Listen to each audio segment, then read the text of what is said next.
Welcome into Sikkim365.com. I'm your host, Grayson Grundhoefer. I'm with Hodge today, and we are starting our new series going through every single new addition to this Baylor basketball roster, which is the entire roster. We're going to be going through all these new players, and today we get to start with a five-star prospect, Tounde Yessoufou, another top 15 prospect in the nation, top 10 in some places. That five-star guy, that potential one-and-done guy. He was the first of all the commits that Baylor's had, and it was about a year ago, Ashley, I think, maybe a little more than that.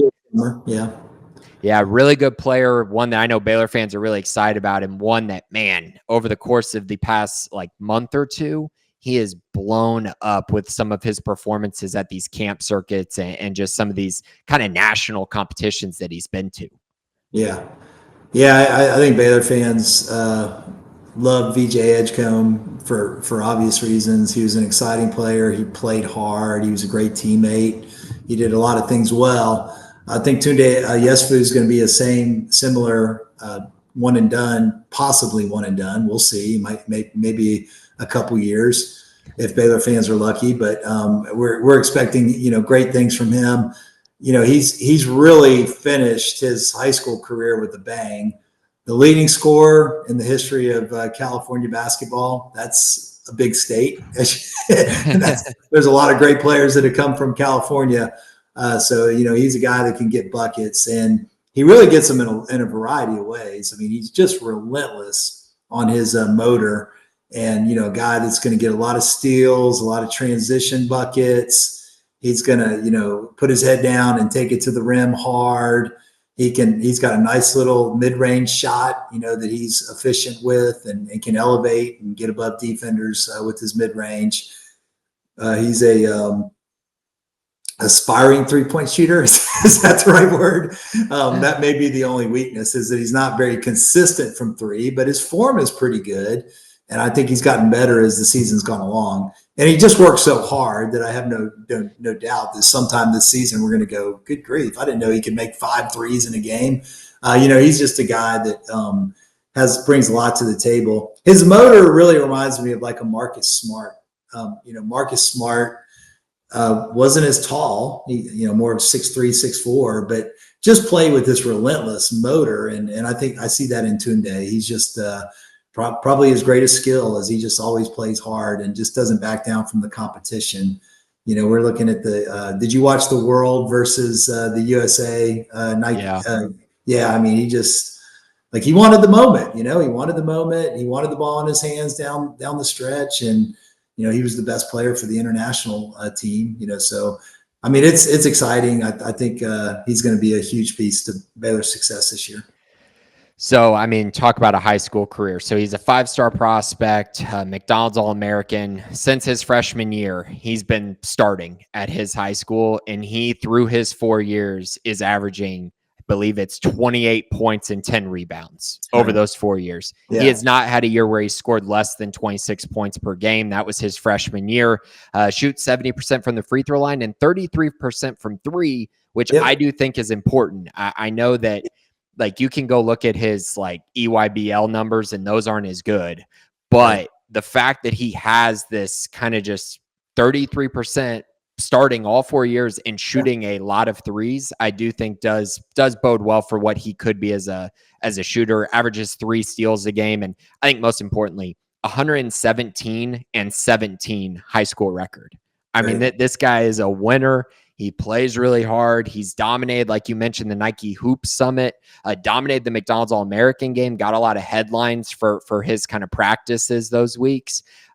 All of that's important. And all of that I do think does kind of bode well for what he can be at Baylor. And also the fact that it does look like it's pushing him more and more into that one and done category, which I know a lot of Baylor fans don't want to hear. But at the end of the day, those are the kind of athletes that Baylor needs to have if they want to compete and actually win a national championship. You have to have really, really highly rated guys at certain positions. Not every year and not every position, but you need to have guys like this in the NBA. Yeah, I mean, he doesn't have an off switch. I mean, that's probably the best way to put it. If he's playing a team that's overmatched, he's going to give you his all. If he's playing a team that, Baylor's the underdog, he's going to give you his all. If he's going to practice, he's going to give you his all. He does not have an off switch. His motor is his greatest skill, and give me a guy with a high motor over talent any day. I think. He's got talent too. He's got the perfect blend of talent and a high motor.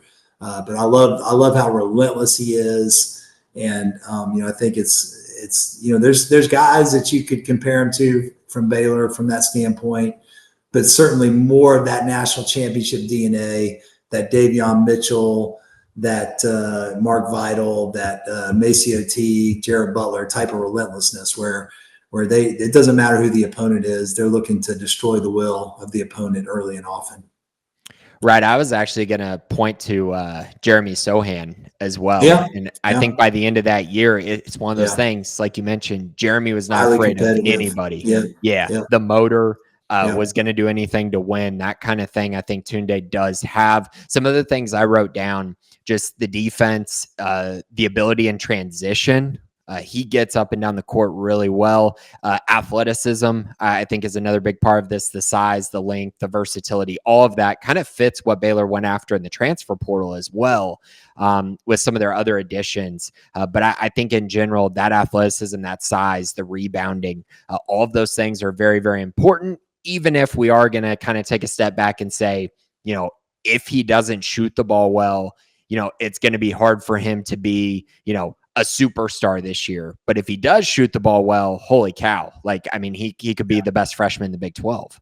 Yeah. And there's some good ones. Debansa for BYU obviously is going to get more hype, but I thought he outplayed Debansa in the World versus US game.